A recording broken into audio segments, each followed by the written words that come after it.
So to me, the perfect listener to this podcast is somebody who wants to be a director, specifically in the horror genre, even more specifically, someone who wants to be a director in the horror genre who's not in Hollywood. They're looking for inspiration. They're not interested in being a YouTuber or a TikToker or someone who's in social media as the face of a brand. Our audience are people that want to make movies. So this first episode, we're talking about filmmaking with what you've got. So, that Robert Rodriguez sort of school of available materials, making movies with available resources. And I think that's a great point because everyone starts that way. Everyone starts with, what do I have? What can I do? What do I want to make?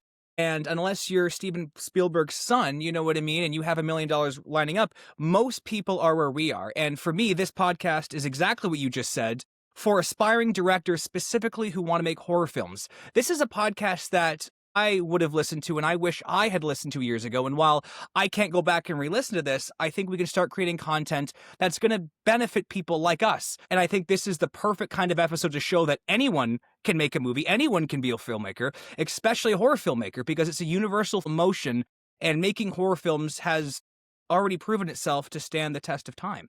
And I want to be a part of that, and I want to create a show with you and at least a podcast with you that we can actually contribute in our own way to that legacy of horror filmmakers.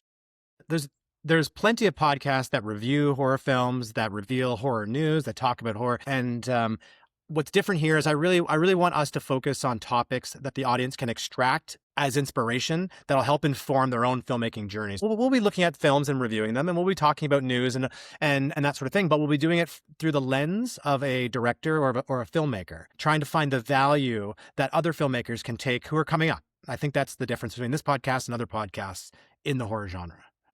And also, not just that, but also like just talking about how we got here, how frankly you made a living doing this. And what I like about this dynamic is that you're actively where I want to be. I want to be you in 20 years, Justin. And I think that a lot of people a few years younger than me would be like, I want to have my first feature film done, So I feel like everyone is always looking up to somebody else. There's always someone bigger on the block, you know what I mean? And I feel like actually learning and talking to those people and being like, how did you do this practically, specifically? That's the stuff that I think is going to help people, you know what I mean? So like you just said, I think what makes this podcast stand out is the actual specific world experience that we have. And we've both made feature horror films, and we both have different experiences, and we both have different lessons to learn from. And I think talking about those different lessons together, somebody is going to relate to that. Somebody's going to have a lesson from that. And hopefully someone's inspired from that, because that's what this is about. It's about a community. And I want to be a part of that.